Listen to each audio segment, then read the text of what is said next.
as the 5-second board spins around here in France for Moto 1 to commence. The gate drops. Here they go. Jobé up the inside, and well, indeed, we've got a pile of men and machines.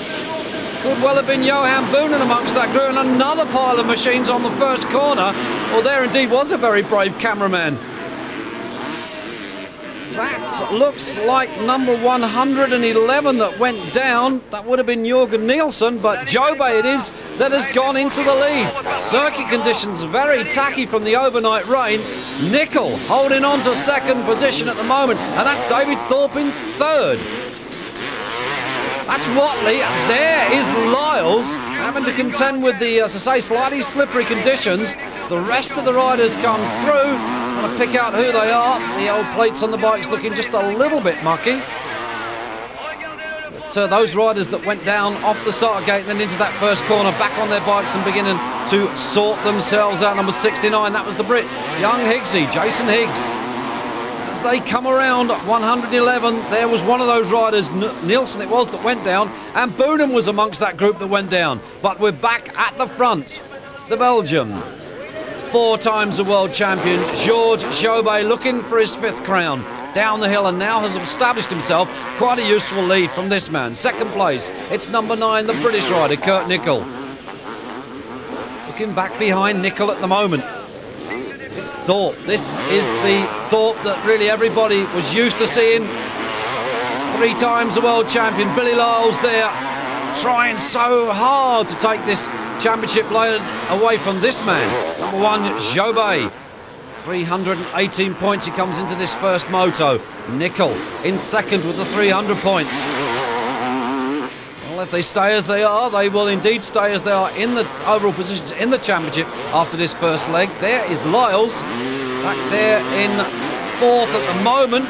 He's got Jeremy Watley behind him, the second, the Action Workshop men. Oh, very, very nearly. That was it for Lyles.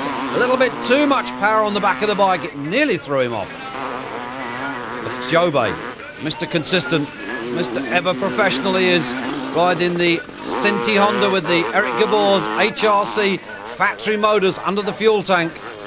And a lead indeed he has, because the Austrian KTM man here, number 9, Kurt Nickel, looks now to have lost touch with the leader.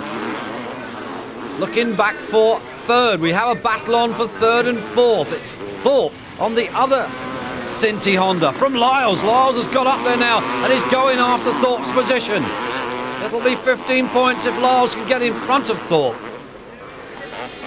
Well, Lyles has made a mistake, because here's Jeremy Watley, the other Action Workshop rider, is now challenging the Sinti Honda rider David Thorpe. And there's Lyles coming back after those two, so Billy won't be happy with that, but I'm sure he'll be back in that position before much longer. At the front, under no threat whatsoever, there he is, Georges Jobé, number 1. Gorgeous George, as he's now known. Nickel, number 9, still holds on to 2nd place, and comfortably as well, because we're looking back now for 3rd, 4th and 5th. And it's still Thorpe there in 3rd. That looks like Lyles that's in 4th now. Yes, indeed, Billy Lyles has got up to 4th. Watley has gone down to 5th. So the 2 Johnson's Action Workshop men together. One on the full-blown factory HRC bike, the other one on the slightly more production machine, but doesn't seem to make an awful lot of difference to Watley. He can stay with the factory bike. Down the hill they come. Thorpe has now lost that 3rd position to Lyles, and now comes under threat from Watley. And look at that, little bit of shoulder charging. He's only about 5'10" is Jeremy Watley, and David Thorpe is well over 6 foot, and a pretty big lad as well. It's a big man's class, this 500 class. Generally, most of the riders all 6 foot or more. But young Jeremy Watley, the 1991 British Open class champion, challenging a former British Open class champion at the moment, and a former world champion, David Thorpe. Ooh, the back end of that bike kicked around there for Watley. He's going after Thorpe's Sinti Honda. Thought this is very much a production bike that Thorpe's on. Really the first time ever that Thorpe has ever ridden really what one would describe as a production machine. 2 laps to go.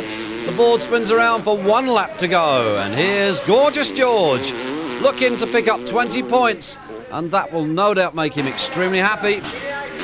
Nicol looking at 17 points at the moment in second place.